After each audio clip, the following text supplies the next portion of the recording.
Hello one and all, this is my review of My Hero Academia Vigilantes Chapter 89, Tiger Bunny. And we open up with Mirko, or Tiger Bunny as she prefers to be called, taking on an entire underground fighting ring by herself. Oh, I love this girl, and honestly I love the announcer almost as much, because he is just so into this. Our underground masquerade has transformed into a no-holds-barred battle royale. Actually, it's an unorthodox one versus all match. In one corner, an indomitable fighter who dared declare war on the whole venue, the masked mystery beauty, Tiger Bunny. And in the other corners, the fighters, the audience, even the staff, all coming at her with quirks at full power. She may be the infamous hooligan high schooler, but is her life a candle in the wind at this point? And yet this bunny is unbeatable. We've got hardened stoic powerhouses, sadists looking to inflict pain and spill some blood, and even show-offs hoping for just a few likes. But no one can stop this Rappa. There's no running from her kicks. This bunny-eared high school girl's gorgeous murderous kicks are like tan lethal weapons. A bouncing dynamite guillotine tinged with the color of summer. So yeah, he is having a lot of fun watching this battle royale. And as I suspected, the rapper wants no part of it. He can't really, bring out his soul of a true man-to-man fight in this big battle royale madness. Though he also just has to throw in just a tiny bit of sexism here. Besides, chicks don't get my manly philosophy. How could they? They're chicks. As he is watching a chick literally take on an entire underground fighting ring by herself and winning. Oh, Rappa. You so silly. Anyway, then they start pouring some poison gas in the arena. I have a whole lot of questions about that. First off, why? I mean, the quirk boosters that we've seen up to this point have all been rather temporary, so is it possible that temporarily boosting a quirk and then stealing it gives All For One the permanently boosted version of it? That would be pretty lucky, and then maybe he could, take the permanently boosted version, give it back to the original person, then he can just boost his entire team, make them all way, way stronger. That seems unlikely. Curious.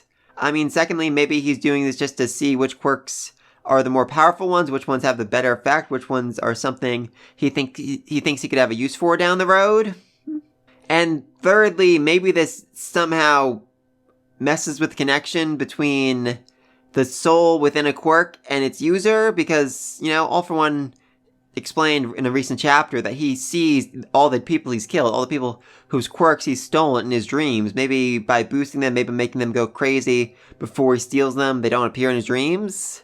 I don't know, I'm just very, very curious about that. Alright, secondly, let's talk about how he's stealing the quirks, because he's using something very, very similar to Kurogiri's power to steal from them. I mean, we know that Kurogiri came from combining Aizawa's dead friend with another quirk. So could this be the other quirk, the thing that was mixed with him to create Kurogiri? I don't know, I'm very, very curious about that. I mean, this is an incredibly useful power for All For One to have, the ability to literally steal any quirk in the world just by, reaching out and grabbing it from any distance away. He does seem to need to have, visual confirmation to actually see what's going on, but still, it makes an already OP character even more stupidly overly powered. I mean, I feel like it would have been very simple for him to, steal One For All using this, quirk combination right here.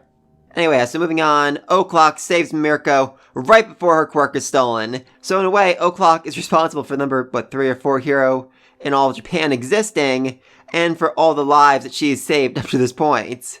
Yay! I mean, he recognizes her uniform, so he knows that she's a hero student, but still seems like an interesting choice to save her, even saying, "You're pretty much on the level?" What level? She broke into an underground fighting ring and challenged literally everybody. What level are you talking about? Anyway, then he explains that because he's a hero, he can bring in any civilians in a crisis to give him a helping hand, which feels like a loophole that should be used way more often. I mean, think way, way, way back to the first chapter of My Hero Academia. Remember when Bakugo was captured and none of the heroes can do anything because none of their quirks are a good match against the sludge villain? Not one of them turned around and said, "Hey, anyone in the crowd have a quirk that's particularly useful in this situation?" That would have actually been incredibly legal for them to do, just it didn't occur to them to try and crowdsource the problem. Also, I do love that O'Clock is like, listen, I'll talk to your school, I'll straighten all this out. And she's like, you know what? Don't even bother. My school doesn't actually need to know that I'm here. Which, fair point, fair point. I mean, sure, whatever she does moving forward is legal. It's being, approved by a hero, but that doesn't really approve her breaking into an underground fighting ring. I know I said that a lot this chapter, but seriously, she broke into a freaking underground fighting ring and somehow still managed to become a licensed hero. How? I'm guessing O'Clock kept his mouth shut about her involvement. Anyway, this leads to a very strange argument between Mirko and Rappa about what's better, kicking power or punching power. Like, they are so engrossed in the argument, they kind of forget they're in the middle of what's basically a terrorist situation right here. And I so badly want to see these two reunite in the main series. I've been saying for so long, we're gonna get a Suicide Squad thing with Rappa, Gentle, the Bravo, Stain, maybe Korogiri. A few other people could definitely come to mind. I just imagine, right now I'm in the main series, Mirko, she's severely injured, she's hurt, she's barely staying conscious. A Nomu attacks her from behind, looks like all hope is lost. When a punch comes out of nowhere, knocks out the Nomu, and he says, long time no see, Tiger Bunny. Rappa returns, and he saves Mirko. It would be so freaking amazing right here. Though, given this arc still probably has at least another chapter or two to go, and it comes out, every other week, that wouldn't be able to happen in the main series for another, 4 to 8 chapters? Curious? Anyway, then after O'Clock convinces them to help by basically calling them scaredy cats, the Doctor and All for One send out their top resource.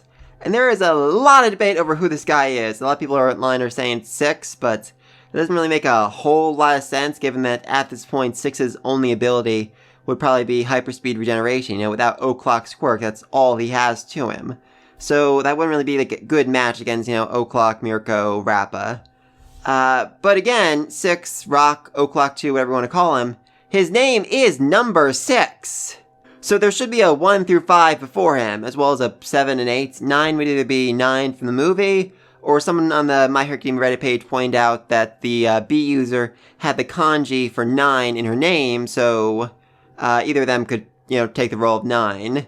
But anyway, so 5 before him, at least 2 after him, maybe even more than that. I'm gonna assume Korogiri is one of the numbers as well. I mean, these are like their top experiments.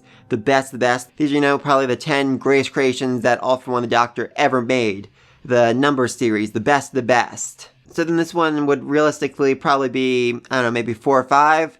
The one that came before 6, the one that O'Clock kills. So therefore they have to build 6 to replace him, and then, they use him to give 6 his powers, make him what he is. Though that does actually raise a very terrifying question, and maybe, Koichi and the rest of them are going to have to take on, 1 through 4, 7, 8, all the other, number series as well before the spin-off comes to an end. That would definitely amp up the stakes quite a bit. Unlikely, but maybe. I could certainly also argue that Korogiri can fit the role of being, 7, 8, or 10. Like I said before, it definitely seems like the quirk that All for One was using to steal their quirks in this chapter could have been part of what it was used to create Korogiri originally. I'm curious about that. So yeah, let me think all this down below. Who do you think Mysterious Man is? Shigaraki doesn't quite seem to fit the bill. I think by this point in time, he'd be a lot shorter, a lot younger. I don't think All for One would want to risk him. I'm still saying he's, one of the 1 through 5s, one of the prototypes for 6, or maybe even the prototype for Korogiri. So how do you think these three are going to work together to take him out?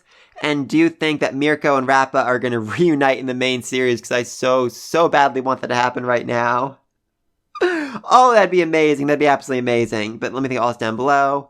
Be sure to like, subscribe to this video. And until then, peace.